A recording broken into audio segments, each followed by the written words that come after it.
Jan Brewer is now launching a fundraising drive after the AP published that notorious picture of her pointing at President Obama. Basically, she put that picture up on her own Political Action Committee website. And on it, she writes, "When I met President Obama this week, I really wasn't pointing at him. I was telling him, you have one more year." Oh, that makes it so much better. Right. Like she's doubling down, like, ha ha, yeah, let's go get Obama. Come on. I was telling that guy, I was putting him in his place.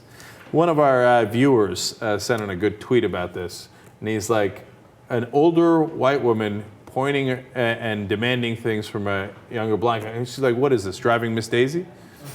Okay. I put him in his place, and I told him he's got one more year. But you know, it's amazing because Republicans never cease to find an opportunity to make some money. She's like, oh, this is a great picture. I'm going to use it to make money. Yeah, like in the old days, this would have been considered like really embarrassing. My God, I mean, you're getting in the president's face. If you did this with George Bush, oh, the world would have exploded. Are you kidding me? They would have burned your albums like they did with the Dixie Chicks. And, you know, whatever you needed to do, you would have been run out of the country as unpatriotic. We're in the middle of 2 wars. How could you do that? Actually, we might kind of be down to 1 war. But nonetheless, we're in war. How could you, right? Nowadays, they brag about it. Are you kidding me? Joe Wilson, who yelled, "You lie," in the middle of the State of the Union several years ago. I mean, he got rich off that. You know how much campaign donations he got based on that?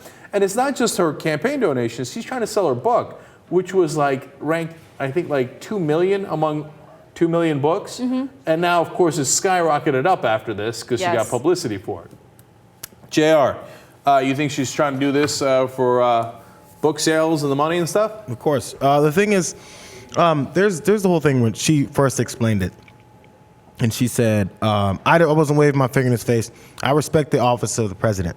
She made sure to say the office of the president, not the president.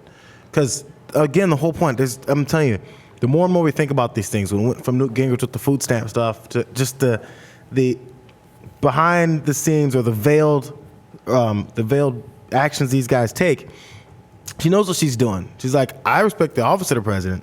I just don't respect this guy. And it's making it a point. Like if you put your finger in someone's face, a grown man who you know is identified by the majority of the country as a black guy, we know he's mixed. When you do that, then you're basically saying we got to make sure you know everybody who hates that this guy is a black guy in office. I'm keeping him in his place. Don't forget, this black guy is still in his place. I'm just the governor of a state, but he's still beneath me. I'm telling you, the picture, and we talk about how pictures don't necessarily say everything. It says so much, and she knows how much it says. You wouldn't use that picture if it's actually something that's making you look like you're disrespecting the office of the president. See, that's interesting. Now, I'm not sure I'd go as far as Jayar, but it is interesting that, like, if you thought, hey, you know what, I didn't mean it to come out like that, and it was a misleading picture. I was just saying like this, pointing, and they wound up taking the picture, and it looked like I was pointing at him, etc. Then you could say that. Instead, she says, I didn't mean to disrespect the office, right? So that's a good point by Jayar. And then second of all, you wouldn't go, by the way, buy my book and send me campaign donations. Yeah, I put that guy in his place.